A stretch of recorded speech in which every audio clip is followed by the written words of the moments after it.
hardly anybody's left today, is at the very end of this call, Nassim's going to do a little visualization for us, which is really his opportunity to kind of share how he does what he just said, right? Like tapping in for a moment. So stay on, and that'll be towards the end of our call.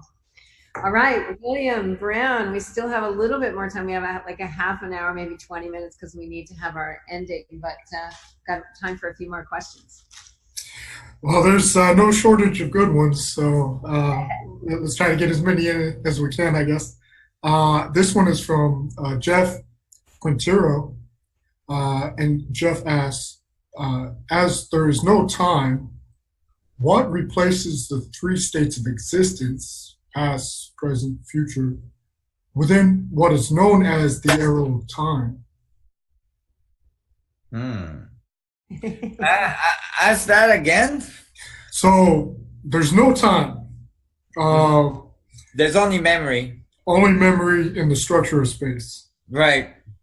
That's probably the answer right there. But Yeah. but what replaces the three states of existence? So like we like to think that there's a past out there, Right. in the present, and there's a future ahead out Right. there. Right. What replaces that, conception of an arrow of time if there is no time? Right. Well, that's the thing. It's not replaced. It's abandoned, meaning there isn't the arrow of time that we experience, like the evolutionary structure that we experience, is really related to the position of things in the space, right? The position of memory in the space, the imprint of memory in the space. And the memory, because it's in a superfluid and superconductor, the memory, you're able to remember because it's linked to you. It's still, entangled with you, those bits of information on the structure of space.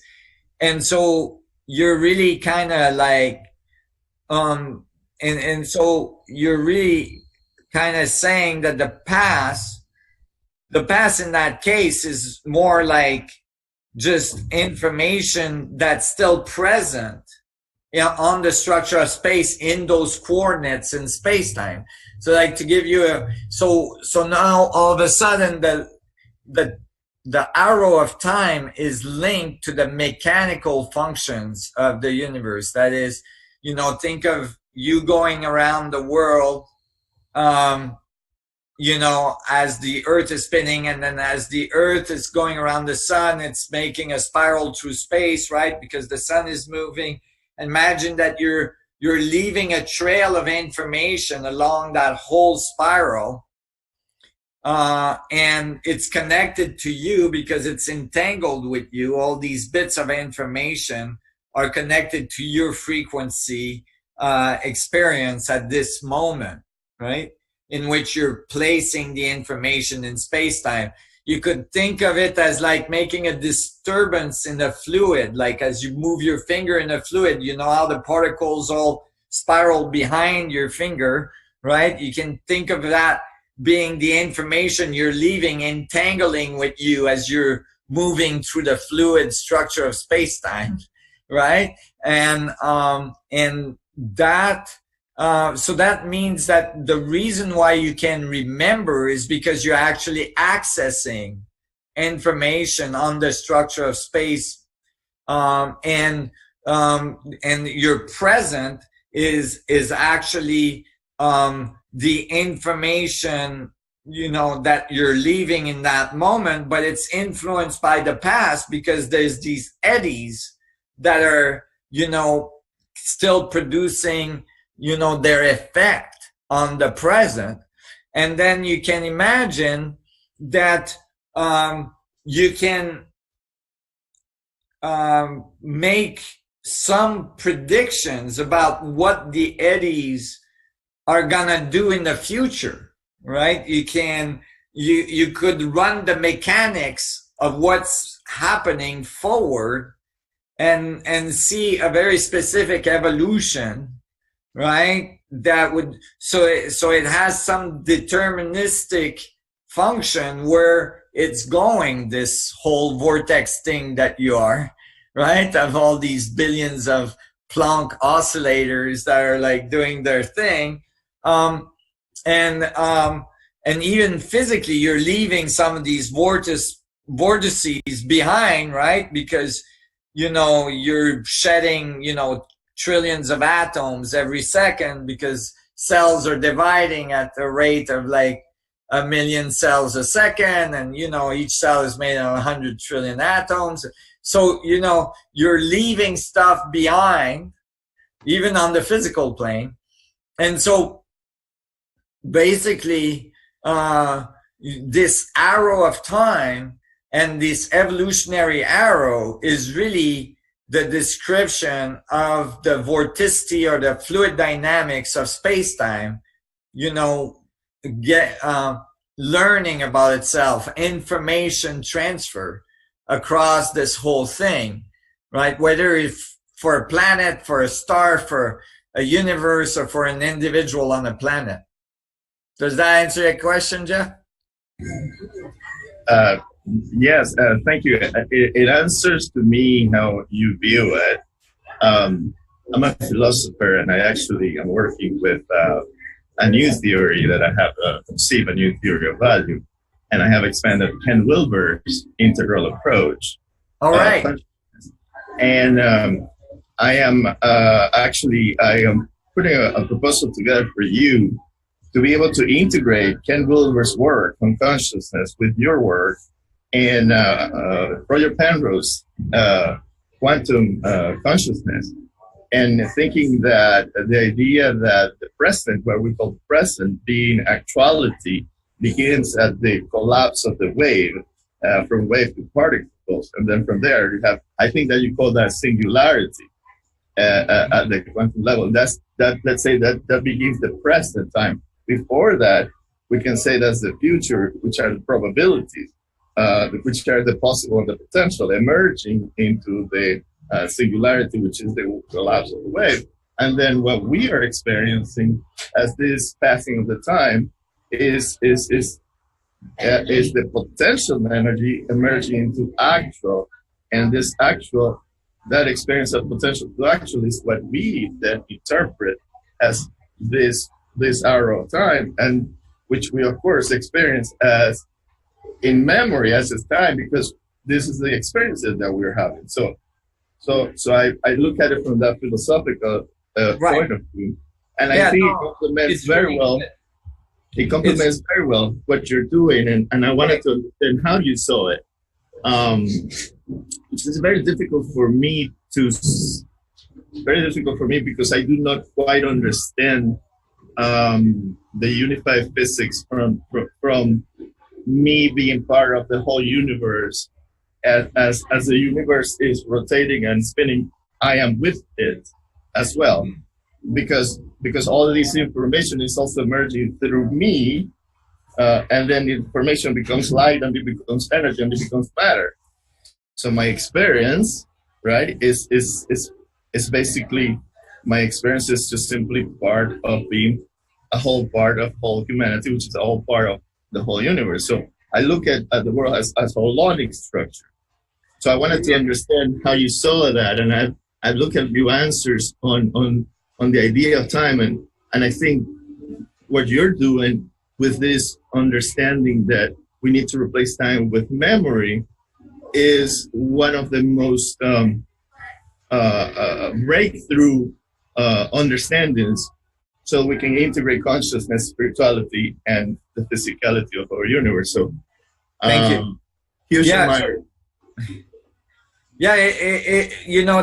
important part to remember is, as you know, is that it's not a linear function. That is nonlinear functions are involved, because when you look at the protons that you're made of, right, your current experience of matter, you find that it's entangled with all the other protons in the universe. That is, the mass of the universe is present in terms of Planck energy, in terms of information in each proton. So it's holographic, right? So your evolutionary path through space, your, arrow of time through space is really an information network that you're feeding to the whole, which is feeding you back your experience, which you're feeding back to the whole, and that feedback, feed forward structure, right, is what's driving all this evolution at all the scales. And that's why eventually the system the little vortices can get so complex, and they be able to have so much information crunching capability that it becomes self-aware, because feedback is already in the mechanisms of the structure of space-time. And the only difference between what I'm saying and what Ken's saying and others is that the mechanics are not the standard, Copenhagen interpretation of the collapse of the waveform. It's a little different than that. And, but it's similar. Is just that the way it's imprinting on the structure of space is not under the collapse function, as was pointed out by Sutskin. It's not, there's nothing in the equation, even in the standard interpretation, that says that it's collapsing. It's basically saying that it's entangling. It gets more complex. It's entangling with more and more as it moves forward. It gets more complex. Great. A kind of a follow-up. All the information that is emerging from within me, meaning from within my organism, my cells, my molecules, my subatomic particles, all the way to the Plancks. Basically, I am connected to the source of the infinite at the Planck level when mass begins, which prior to that is the source of all the information. So at that level, information begins to emerge at the Planck level, and that's the first boundary to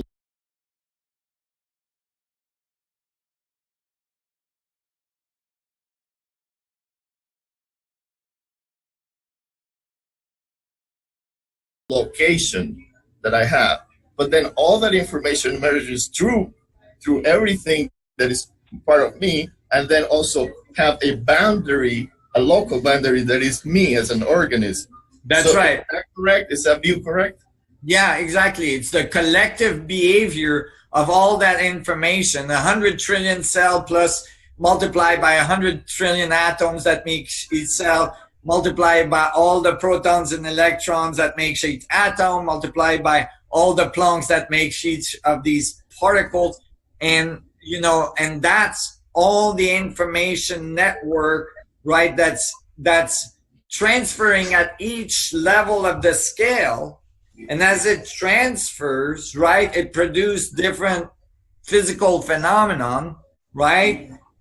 Atoms that gets together, that makes molecules, that gets together, that makes cells, that gets together, that makes organs, that makes, you as a collective behavior of all the cells, right? They all organize, they all function together. It's not just like a big mess of cell, right? That whole, that is all structured by the information network that's emerging from the vacuum that eventually you call you. And then if we continue with that, then me as a whole part of humanity as a whole, right? Then I am basically a whole part of humanity as a whole. And then this reality that we have constructed, which we have organized in the past, present, and future, is simply because we're interpreting this information. But that's why I was mentioning the mechanics of, you in the world, in the solar system. The solar system is part of the galaxy part of the superclusters, and so on. So it's like a fractal information network that you're embedded in. And then this also corresponds with the idea of that being all spiritual, and that the source of spirit is in everywhere, is because we are connected. We contain all the information already, and Right. at the level of the source, at Planck level, Right. there we are entangled. And so everything is entangled because so the concept, I come up with the concept of omnicentral. So I am the center of the universe. Right. That's right. As every plank that is within me is at the center of the universe. Yeah, every scale, is a fractal center of universe. So basically, that's very good. And when you look at it this way as well, then you can understand why, so many masters talk, when they talked about spirituality, they talked about going inwards, and going to the source. And literally the source of information is what actually produces your physical world, and your physical existence. So, it's nothing different than what was said by all these people. Is just that nobody, in general, people didn't write the math for it or write physics on it. And when you write physics on it, it actually works. It does the right thing. It says the right thing. It comes up with the right answers. So it's remarkable, and it modifies the standard view of physics dramatically. Mm. Thank you so Wonderful. much. Thank you, Jeff. Thank you so much. Look forward to hearing more about your work. And Nassim, this is not the first time that we've heard about somebody applying your research work and Ken Wilber together. I know we were contacted by Wisdom University hoping to bring the two of you together in a discussion with their community. Seems like maybe there's something there before we lose Ken from this world. I know his work will continue on, but I think that might be something for us to look into. It keeps popping up. I would love that. That would be great. Yeah, we got to make that happen. Yeah, I'll follow up with him. I think that's it's kind of like one of those legacy pieces, I think, that we need to bring in together. Absolutely. Yeah. Another question, William? Do we have time?